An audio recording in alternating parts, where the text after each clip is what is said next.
ને અહીંથી અનંત પટેલ બી પોલીસને વોર્નિંગ આપે છે, જો તમે સારા કામ નહીં કરવાના હોય, તમે દારૂવાળાના પૈસા લેવાના હોય, તમે ચકલી બોબલી વાળાના પૈસા લેવાના હોય, તમે ડ્રગ્સ જુગારવાળાના પૈસા લેવાના હોય તો સમજી જોજો તમારા પટ્ટા ઉતરતા વાર નહીં લાગે. અમારી સરકાર 2027માં આવવાની છે.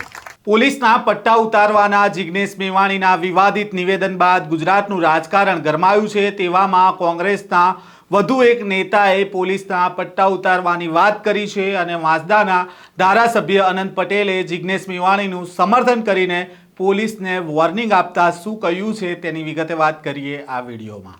વૈષ્ણવજન તો તેને કહીએ જે પીડ પરાઈ જાનાને રે.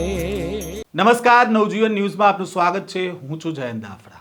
વાવ-થરાદ જિલ્લાના ઢીમા ગામથી જન આક્રોશ રેલી કોંગ્રેસની નીકળે છે અને પછી જિગ્નેશ મેવાણીએ પોલીસ પર કરેલી ટિપ્પણી બાદ હાલ સમગ્ર ગુજરાતમાં પોલીસ તેમજ જિગ્નેશ મેવાણીના સમર્થકો દ્વારા સામસામો વિરોધ છે તે કરવામાં આવી રહ્યો છે. ત્યારે આજે નવસારીમાં કોંગ્રેસની આક્રોશ સભામાં ધારાસભ્ય અનંત પટેલે પણ પોલીસના પટ્ટા ઉતારવાની વાતો કરી છે. જિગ્નેશ મેવાણીએ જે રીતે પોલીસ સામે આક્ષેપ કરતા રાજ્યમાં પોલીસ બેડામાં હડકંપ મચી ગયો છે તે વિવાદમાં હવે અનંત પટેલ પણ મેદાને આવ્યા છે અને પહેલા તો આ મામલે અનંત પટેલે શું કહ્યું છે જાહેર મંચ પરથી તેમને સાંભળીએ.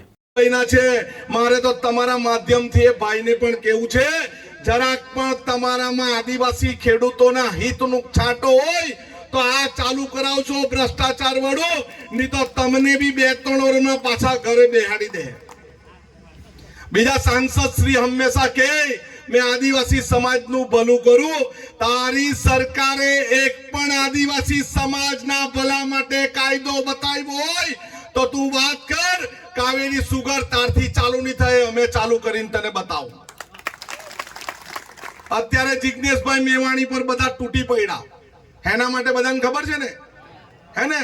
એના માટે પેલો પોલીસનું હાચું કહેવા લાગ્યો ને એના માટે એના પર તૂટી પડ્યા. પણ અનંત પટેલ અને આખી કોંગ્રેસ સમિતિ જિગ્નેશભાઈ મેવાણીને સમર્થન કરે છે ને અહીંથી અનંત પટેલ બી પોલીસને વોર્નિંગ આપે છે, જો તમે સારા કામ નહીં કરવાના હોય, તમે દારૂવાળાના પૈસા લેવાના હોય, તમે ચકલી બોબલી વાળાના પૈસા લેવાના હોય, તમે ડ્રગ્સ જુગારવાળાના પૈસા લેવાના હોય તો સમજી જોજો તમારા પટ્ટા ઉતરતા વાર નહીં લાગે. અમારી સરકાર 2027માં આવવાની છે.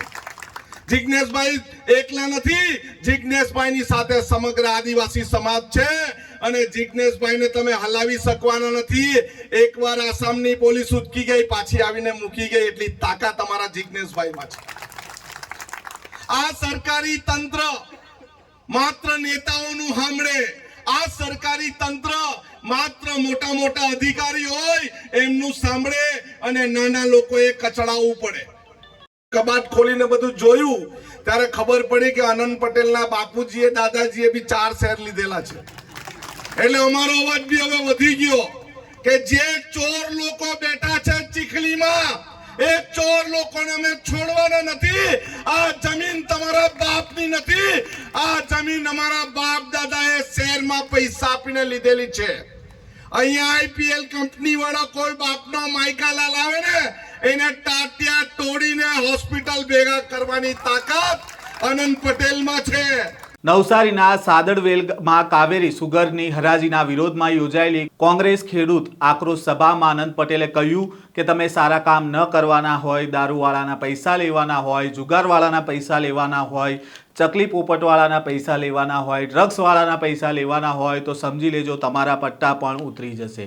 2027માં અમારી જ સરકાર આવે છે તે પ્રકારનો દાવો અનંત પટેલે કર્યો હતો. સાથે જ કાવેરી સુગર મિલને લઈને ભાજપના સાંસદ પર તેમણે પ્રહાર કરતા જોવા મળ્યા હતા. અનંત પટેલે કાવેરી સુગરને ભાજપના ભ્રષ્ટાચારની ઓફિસ કહી હતી. સાથે જ તેમણે ચીમકી આપી છે કે જાહેર હરાજીમાં આઈપીએલ કંપનીએ કાવેરી સુગરનો કબજો લેવા આવશે તો ટાંટિયા તોડી નાખવાનો તાકાત છે તે અનંત પટેલમાં. તેમણે એ પ્રકારનું નિવેદન આપ્યું હતું અને હાલ અનંત પટેલે કાવેરી સુગર મિલ મામલે આક્રમક અંદાજમાં જોવા મળ્યા અને તેમણે જે પ્રકારે ચીમકી ઉચ્ચારી છે તે જોતા આગામી સમયમાં નવા જૂની થાય તેવા એંધાણ પણ વર્તાઈ રહ્યા છે. આ પ્રકારના સમાચાર અહેવાલ સાથે ફરી મળીશું. નવજીવન ન્યૂઝ સાથે જોડાયેલા રહેજો.